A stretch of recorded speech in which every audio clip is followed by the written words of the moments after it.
Am I audible to you?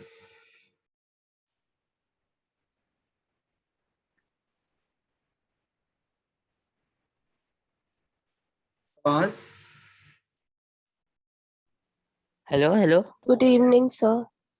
Good evening.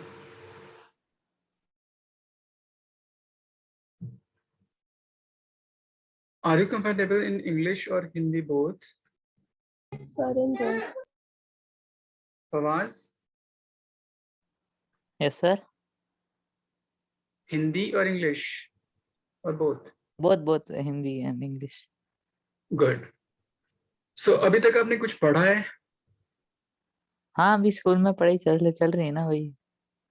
बस और कुछ नहीं। और कौन सा ट्यूशन चैप्टर? फिजिक्स में अभी फिजिक्स में कौन सा? इफ्रा आप बताइए। So motion in a plane. Okay, आप लोग की एग्जाम कब है? Sir, in October or end of October, most probably. Okay, तो अराउंड कितने चैप्टर आएंगे? 5 और 6? ये जितना सिलेबस उस वक्त तक कंप्लीट हो जाएगा उतना? Sir, जितना syllabus complete हो जाएगा. ओके, फवाज जी सर। आपके स्कूल में? मेरा ये अक्टूबर 19 से ही है। मतलब समझ नहीं आया मुझे। नहीं, एग्जाम अक्टूबर 19 से स्टार्ट हो रहा है। अच्छा, ओके। हाँ। So let's start with the second chapter. There is no information much regarding about physics in your first chapter. Simply क्योंकि first chapter में ये information है scientist के बारे में and so on. So हम mainly start करते हैं second chapter से, that is called units and measurement. हाँ। एक minute. The first thing इस particular chapter में is physical quantity.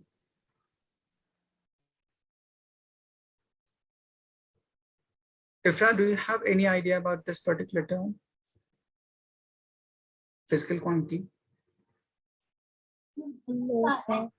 So because this chapter has been skipped in our school, they said that this will be taught in class because it has a summary of the whole physics in class 11. Okay. Let's say we define some term, mass of any particular given quantity, which should be measured as 5 kg. So for the calculation of mass of any given quantity, we must assign a numerical value and specified unit for the measurement of that particular given quantity. Similarly, if you have to measure time, let's say for an event, it will ends up doing 2 hours. So 2 is here any numerical value and R is the unit in which time is being calculated. So for these type of term or quantity, we define some numerical value and specified unit in which that particular given quantity would be measured. But if you have to measure feeling, emotions, and so on, can we assign any numerical value or specified unit for the measurement of these things? Was? No, sir.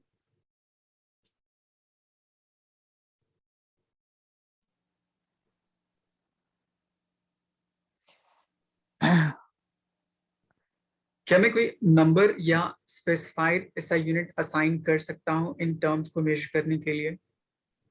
No, sir. Fawaz, आपसे मैंने पूछा। नहीं आप ये सारे term define किस basis पे करते हैं? On the basis of relativeness. मुझे ज्यादा तेज भूख लगी है, मेरी फीलिंग्स उसके लिए बहुत ज्यादा है या कम है, and so on. So these quantity basically defined on the basis of relativeness, on the basis of how much in larger proportion and how much in smaller proportion. We can't define any numerical value or specified unit for the measurement of these terms. So from this, we conclude there must be two different quantities. First, for which we assign some numerical value, and there must be some unit specified for the measurement of that given quantity, those terms are called physical quantity, and rest of them are not considered in terms of physical quantity. So from this, we can state physical quantity as all measurable quantity for which we have some numerical value and specified unit in which that being quantity is being calculated. So physical quantity is nothing but the quantity which can be measured directly or indirectly in a unit, and in terms of which laws of physics can be defined. So I've just described this particular physical quantity in two different ways. First is directly measurable term, and the next one is indirectly measurable. So what do you mean by directly measurable term and indirectly measurable term? So we mainly divide this particular physical quantity into two categories. First is directly measurable quantity, and the second one is indirectly measurable quantity. Let me give you one example. Suppose if you have to measure speed. इफ्रा, कोई formula आपको speed calculate करने के लिए पता हो? Yes, sir. So distance upon time. Good. It is nothing but distance measured over time taken for covering that particular amount of path length. Who is third one? Alan Collett. Yes, Hello?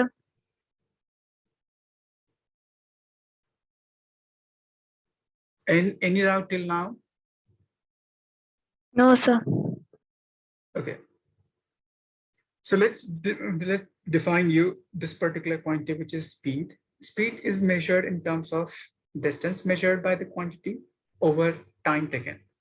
So from this, if you have to calculate distance, you must need a simple meter scale and start counting from the beginning of the journey to the end.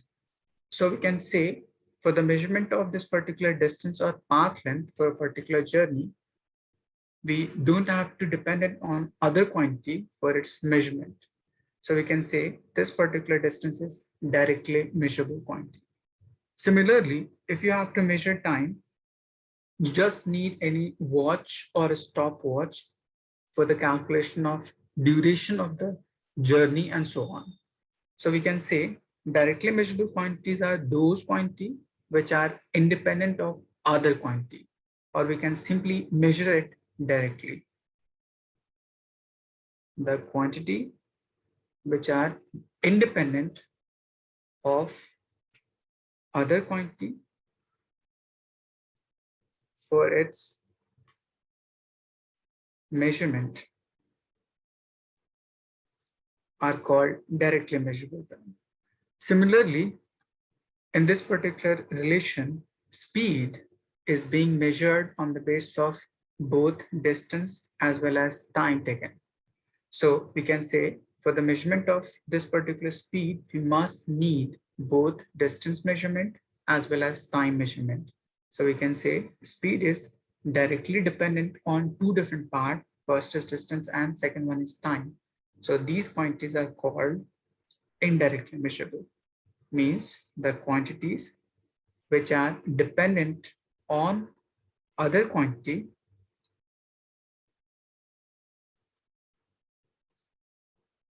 for its measurement are called indirectly measurable terms. In physics, we assign these two terms a specific name. This directly measurable term are called as fundamental quantity, and this indirectly measurable quantity are termed as derived quantities. Is it clear to everyone till now? Yes, sir. Yes, Ifra? Okay, so just write it down till now. Yes.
Have you all written?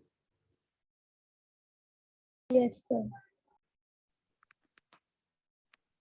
Fawaz done?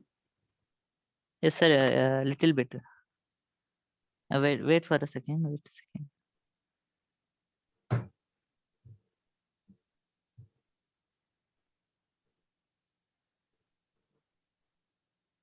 Yes, sir. Done. Ifra, done? Yes, sir, done. So done. Okay, okay. The next thing in this particular part is fundamental quantity. And rest of the all are called as derived quantity. To know this particular fundamental quantity, I'm giving you one example.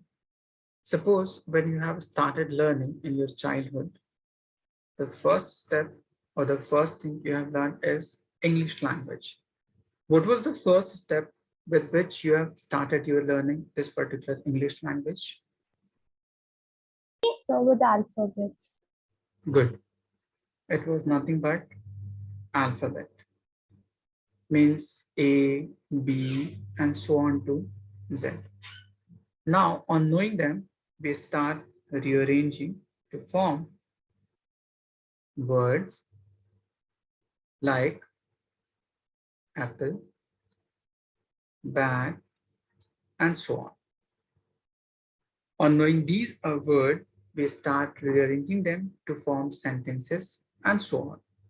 So from this, we can say alphabet is the most fundamental for knowing this particular English language, and rest of the whole terms are dependent on these alphabet. So this particular alphabet in any of the language is called as fundamental, and rest of the all terms which are dependent over them are called as derived quantity. Similarly, in physics, there are some quantities which are fundamental and rest of the all terms are dependent over them. So that quantities are called derived quantity. Is it clear? Yes, sir. So we can say fundamental quantities are the physical quantity,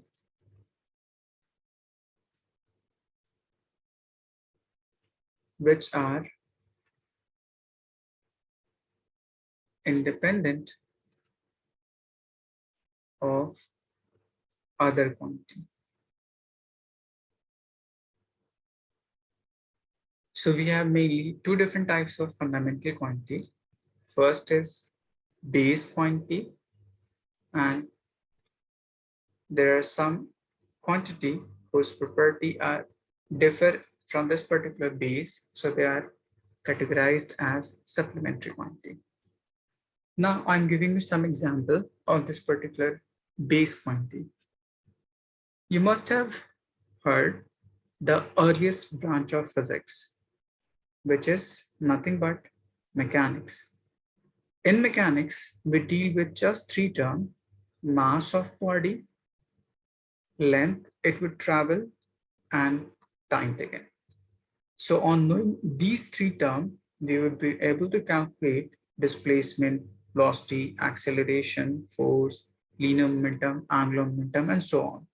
So the all term in this particular mechanics mainly deals with just these three terms. So initial days, these three terms were termed as base fundamental quantity: mass, length, and time.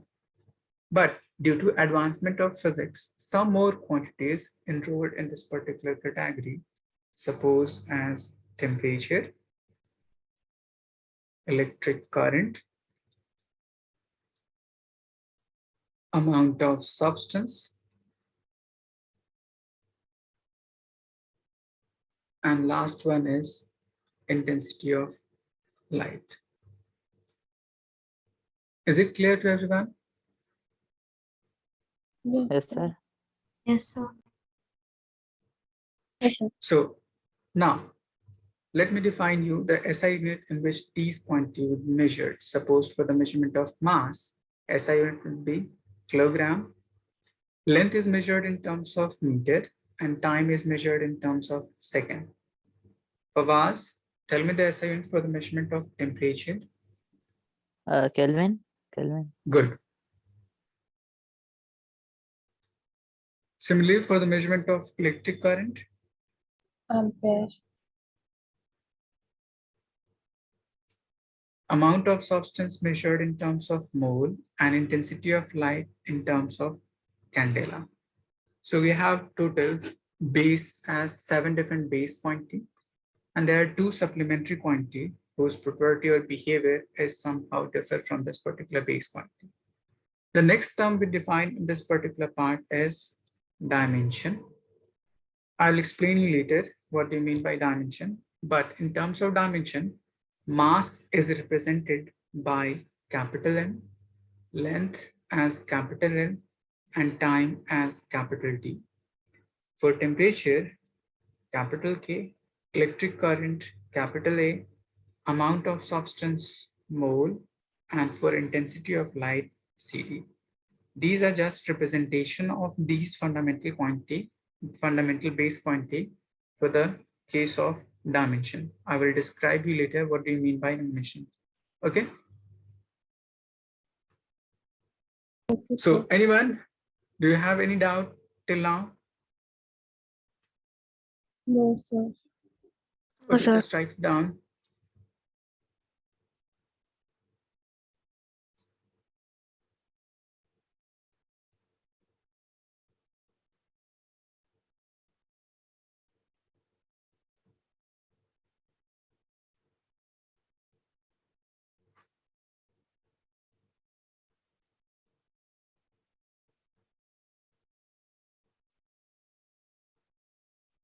किसी कुछ ना समझ आया तो मुझे message भी कर सकते हैं.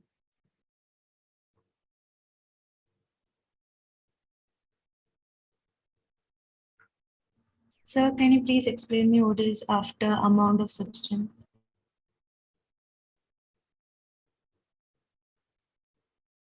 Which one? This? The No, physical sir. quantity which are The amount of substance below that. amount of substance. Amount of substance is in terms of mole, and last is intensity of light in terms of candela. Okay, sir.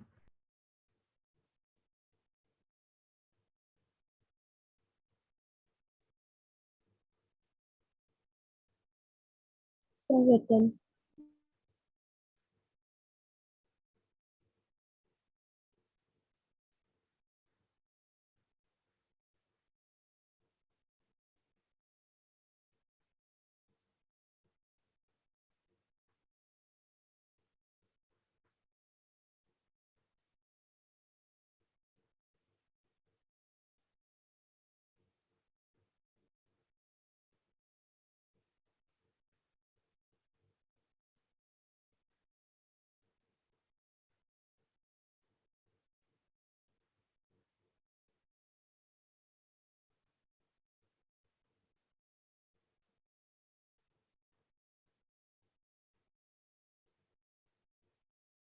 Fawaz, done? Yes, sir. Yes. Okay. The next thing is supplementary quantity. In this supplementary part, we mainly define two different terms. First is plane angle, or the angle which is formed on two-dimensional surface. Suppose if you have circle,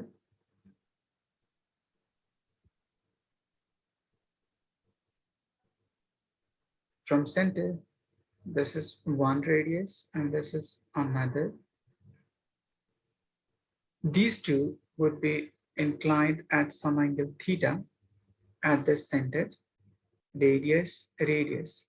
So the segment or the part of its boundary from this point to this point is called length of arc. You must have learned in your class 10th how to calculate length of arc in terms of theta and radius. Lamia Mansoor, please explain the formula to calculate length of arc in terms of r and theta.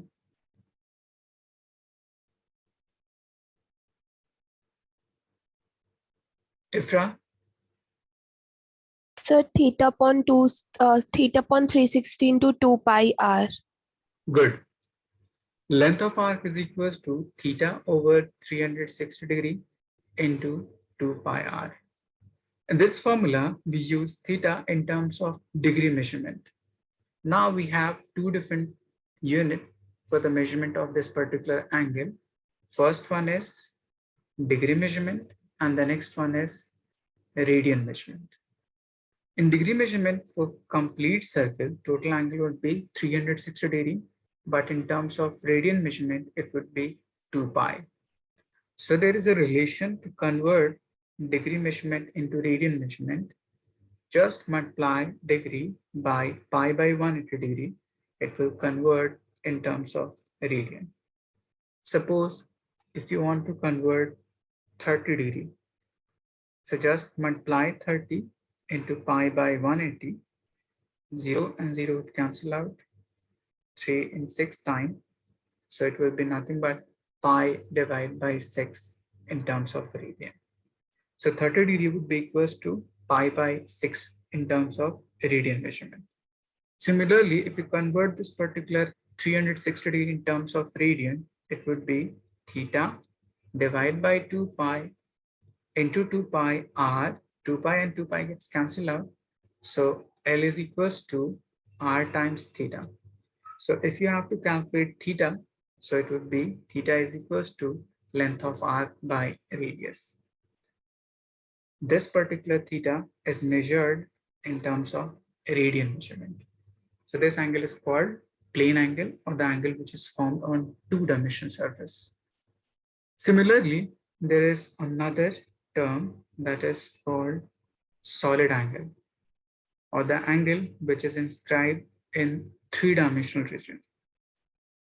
Suppose if you are sitting in a room, just see at the corner of your room, there must be a point like this at the vertex. This would be your top surface, roof, one side wall along this side and other side wall along this side. These three planes would be forming corner like this. Okay, so the total angle which is inscribed in this particular corner would be called as solid angle. Is it clear? Yes, sir. Okay, just 1 minute.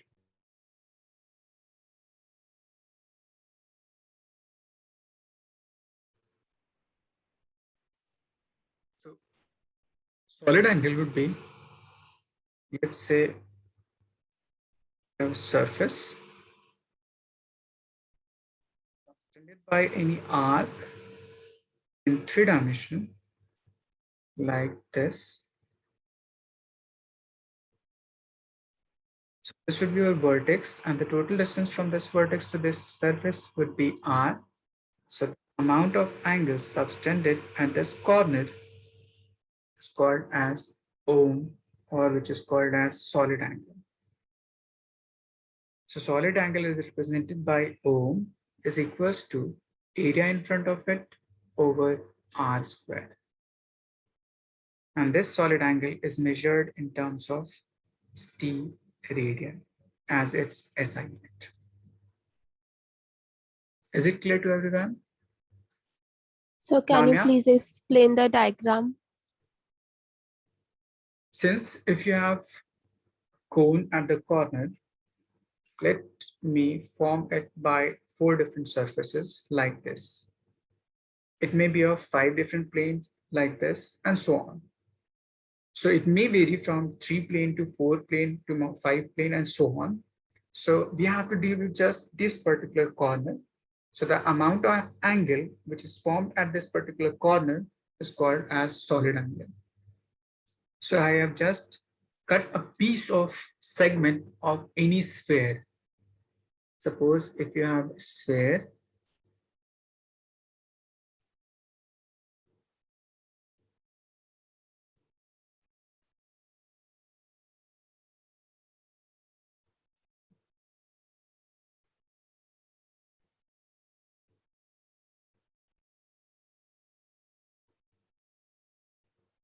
so if you cut a small segment at its surface, it would be like this.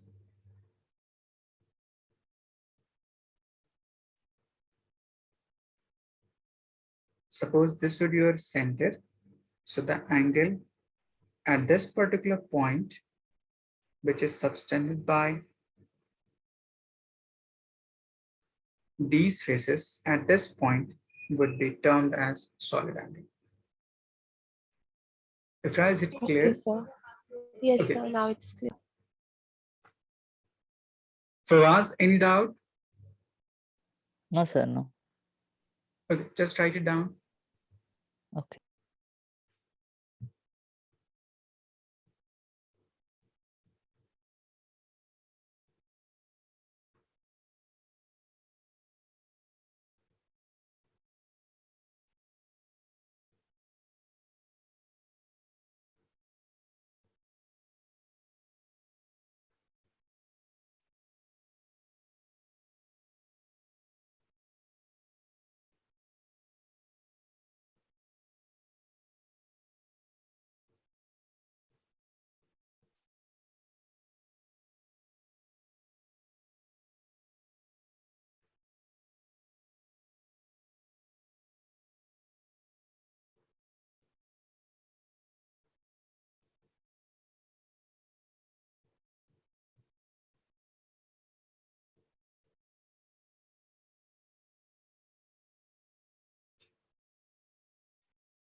Sir, written.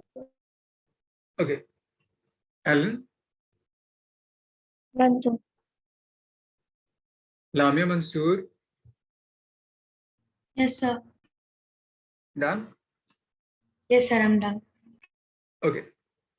So we have just defined different physical quantity and different fundamental and both as base as well as supplementary part. The most important thing in this particular chapter is dimensional analysis.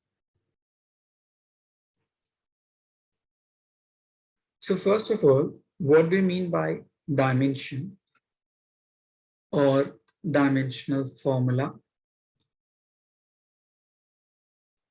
or dimensional equation?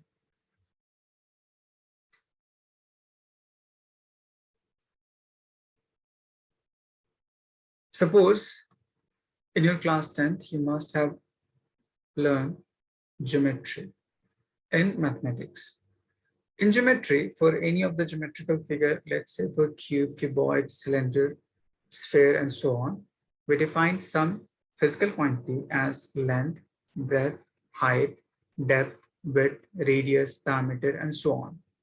On the basis of this, we can measure for that particular geometrical figure as surface area, perimeter, circumference, volume, and so on. So on the basis of that geometrical figure, these terms are termed as dimensions of that particular geometrical figure. But in physics, dimension has certain different meaning. Let me explain you what do you mean by dimension. Suppose if you have speed, which is nothing but distance measured over time taken.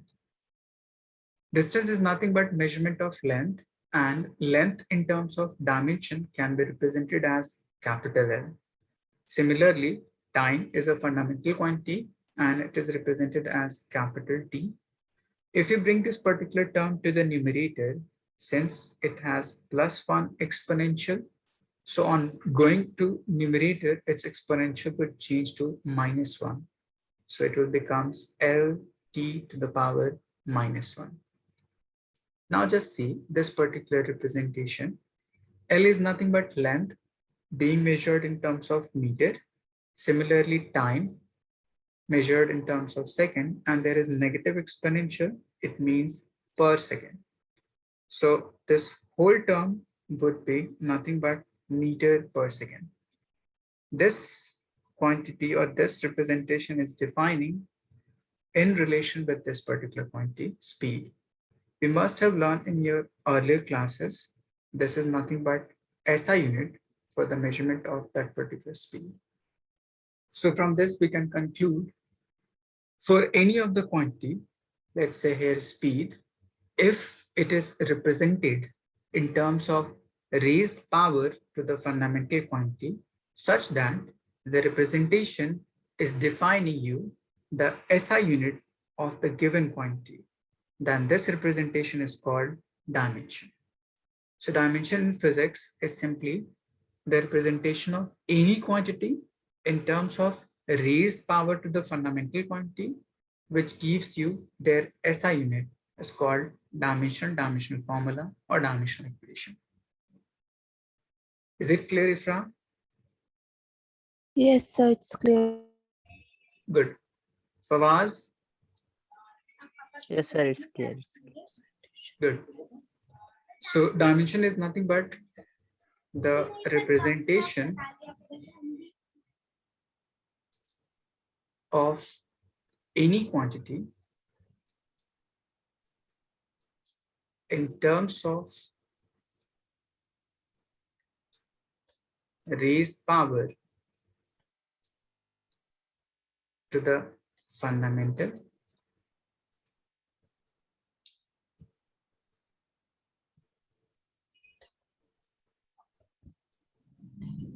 which defines you their SI unit. So this is all about dimension, dimension formula, and dimensional equation. Let me define you some basic dimension on which rest of all term depend. So some basic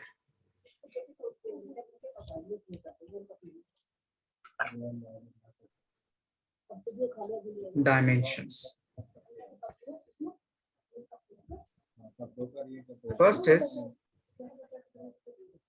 length, breadth,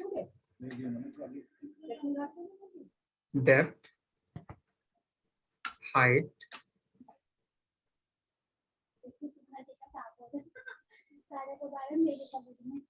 Ifra, will you please mute yourself? Sorry, sir. Height, width, radius, diameter, distance, displacement, and last one is wavelength. This all would represent the same quantity, that is nothing but length, so the dimension would be capital L. Similarly, if you have area, which is nothing but product of any two different lengths, so it would be L square. Similarly, volume, product of three different lengths, so it would be L cube. If you have to calculate density, density is nothing but mass divided by volume. Mass is any fundamental quantity having representation capital N, and volume can be represented as LQ. So if we bring this particular term to the numerator, it will become ml to the power -3. Is it clear to everyone? Yes, sir. Yes, sir. Okay, just write it down. I'm defining some more dimensions.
Sir, written. Okay. Was done. Sir, 2 seconds, 2 seconds.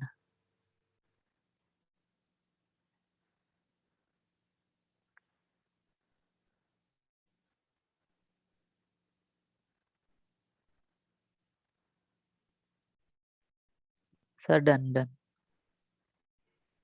Ellen, done. Done, sir. Okay. Next is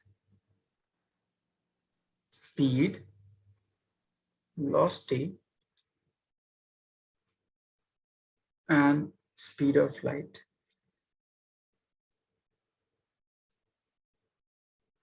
These will all represent as Lt to the power -1. For the next of the term,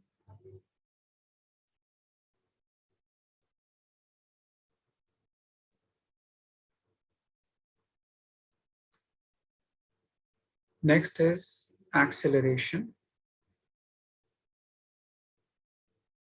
gravity, and gravitational field.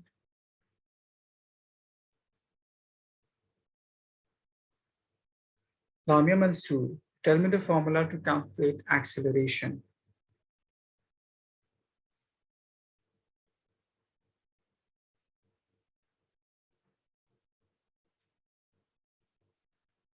Ellen, tell me the formula to calculate acceleration. Distance by time. No. So Yes, Ifra? displacement by time. Displacement by time. No. Fawaz? Velocity and velocity divided by time. Good. It is nothing but change in velocity over time taken, or you may say velocity over time taken. So we have dimension formula for velocity as this, and dimension of time is nothing but capital D. So put the dimension and simplify it to find A. Okay, just try all of you and send your answer to MZ in chat box. Okay.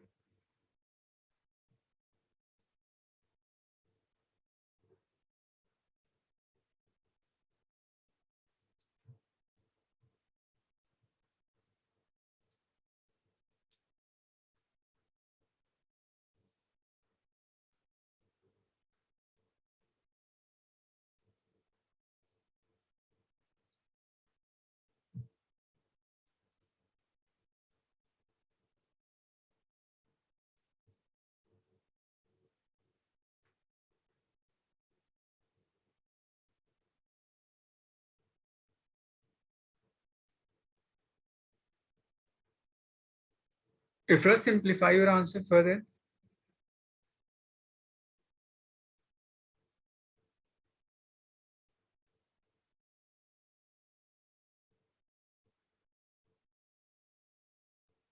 Lamia, you have to put the dimension of them and simplify it.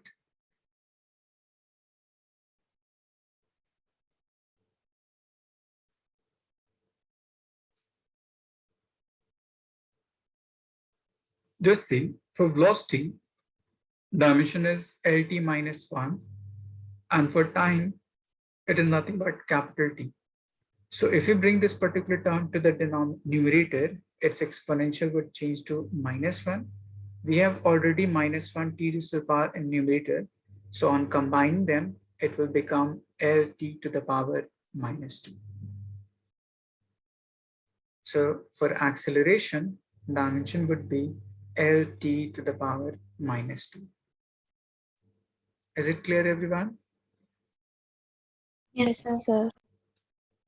Similarly, tell me formula to calculate force. Lamia, force is equals to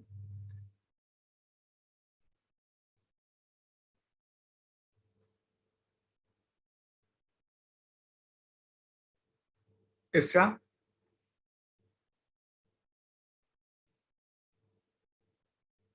Ellen,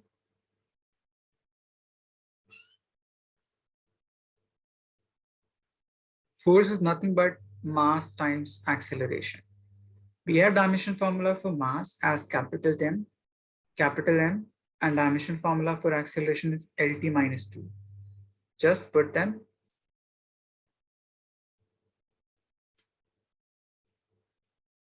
Next is work, energy, heat, and torque.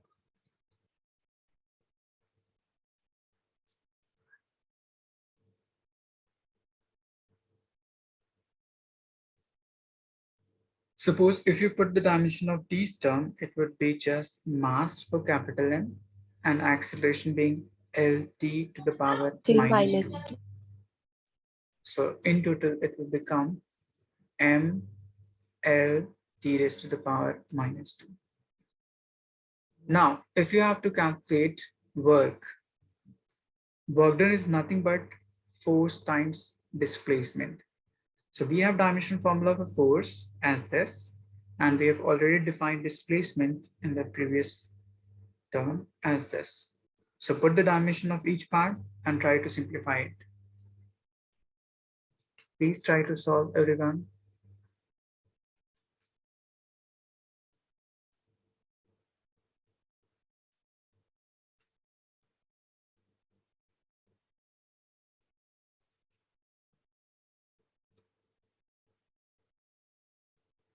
Sir, ML2 T minus 2. You have to send your answer in chat box. You may write your answer as MLT raised to the power minus 2 like this, instead of just writing in raised power and so on.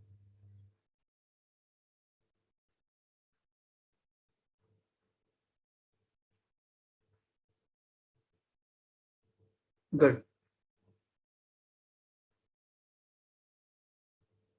Rest of you, please solve and send your answer.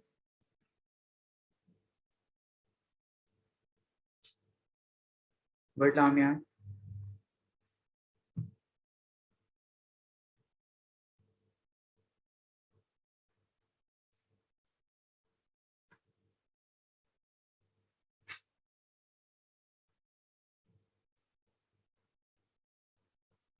Fawaz, are you solving? Yes, sir, I'm doing it. Okay.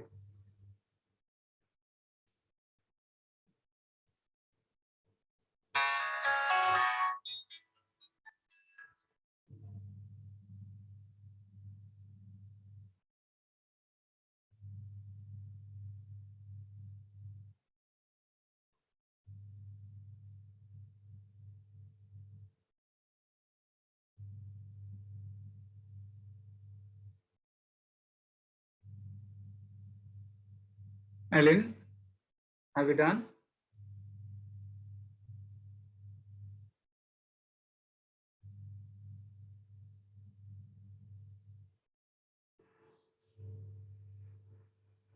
For us, check the exponential for L.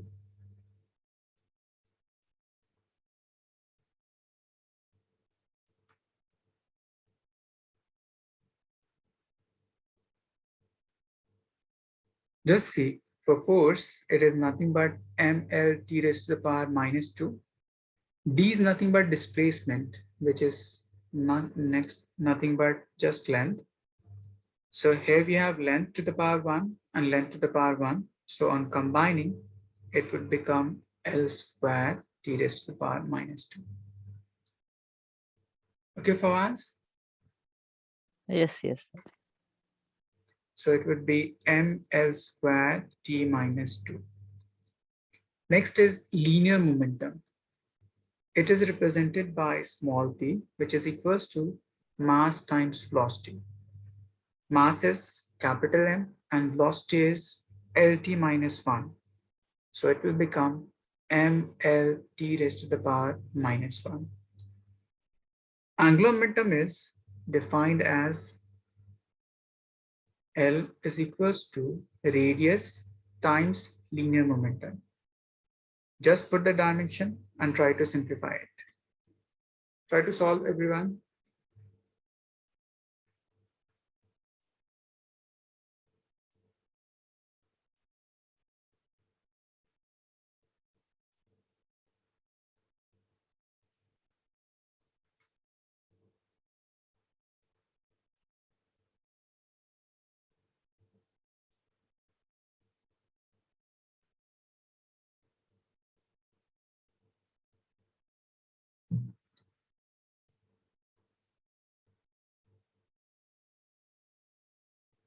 Good. Good, Ifra.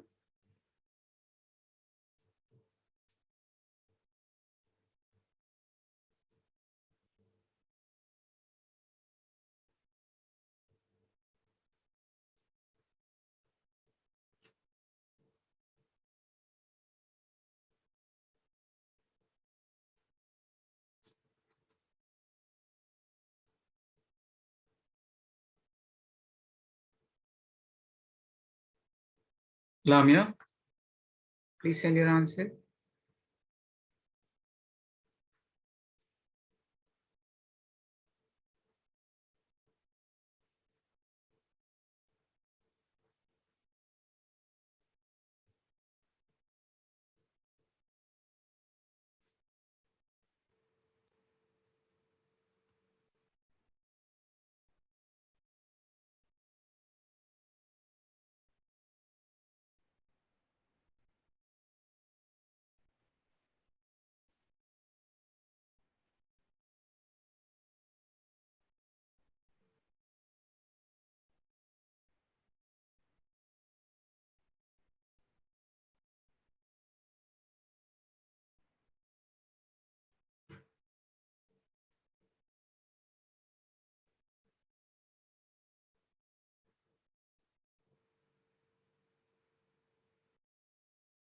Lamia, any doubt while solving?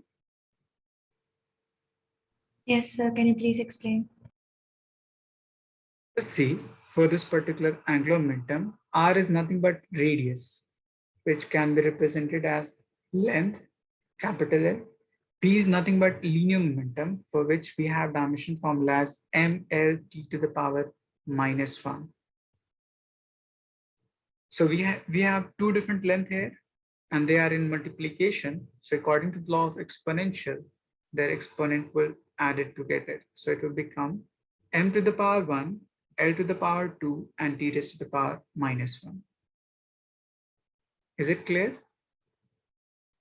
Yes, sir. Similarly, there is one last part, which is pressure. Ifra, tell me the formula to calculate pressure. So force upon area. Good. And we have dimension formula of force as well as dimension formula for area. Just put the dimension and try to simplify it.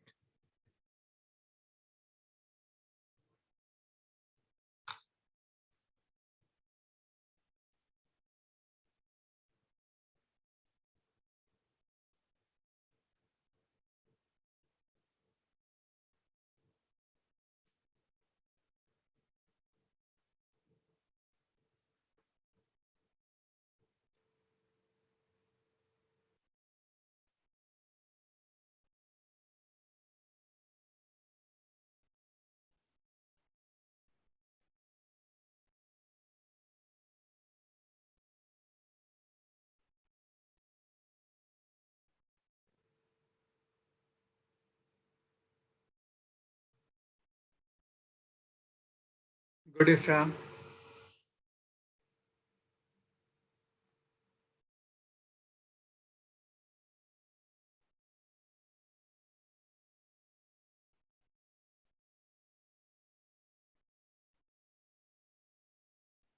Was any doubt? No, sir. Okay. I have doubt about angular momentum dimension. Okay. Now is it clear? No, I still have doubt. Just ask me. Since angular momentum is nothing but r times linear momentum. R is your radius, which may be treated as length. So I have put the dimension as capital L. And P is linear momentum, which we have done at this point, mlt to the power minus 1. Okay. Since it have two different length and both are in multiplication, having exponential 1 and exponential 1. So according to the law of exponent, base same, so power or exponent would add it together. Okay. Yes, sir. Yes. Okay.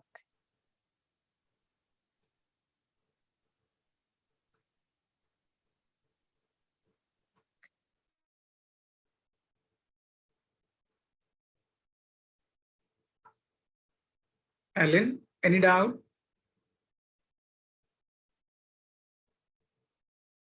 Sir, how did you get that linear momentum? Since linear momentum is nothing but mass times velocity, m is mass, for which dimension formula is capital M, and v is nothing but velocity, for which I have just defined you linear as this LT minus 1. Okay, so if you put them together, it will become mLT to the power minus 1. Okay, sir.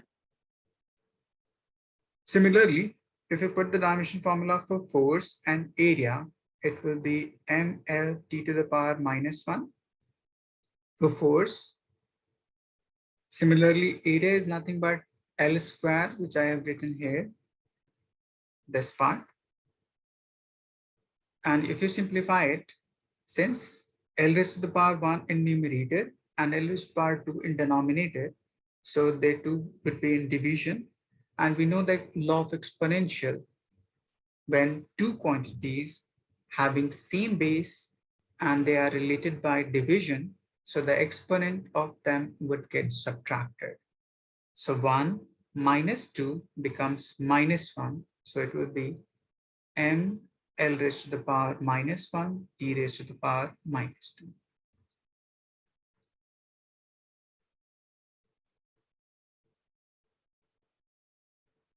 Is it clear, Lamia?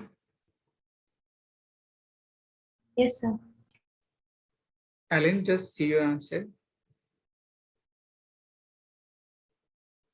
There is some error in your answer in terms of exponential of L. So the dimension formula of this would become ml to the power minus 1 t raised to the power minus 2. Good. Have you all written this whole part? Yes, sir. Yes, sir. Okay. Just try to memorize this whole part. On the basis of this, you may be able to calculate all of the rest of the whole dimension of your whole course. Those all dimension would be represented directly or indirectly on these terms as well. Okay, so these are the most basic and most important part of this dimension. Okay, then we'll just stop here. I will continue the next part of it in our next class. Do you have any doubt So the from meeting, the today's class? so the meeting ID will remain same for tomorrow's class also. Sir will send you or sir will Okay. remind you. Okay. Okay. Alan, any doubt Okay, from sir. today's class? No, sir. No, sir. No, sir. Okay, then Okay, goodbye, sir. goodbye. Thanks. Thank you, sir.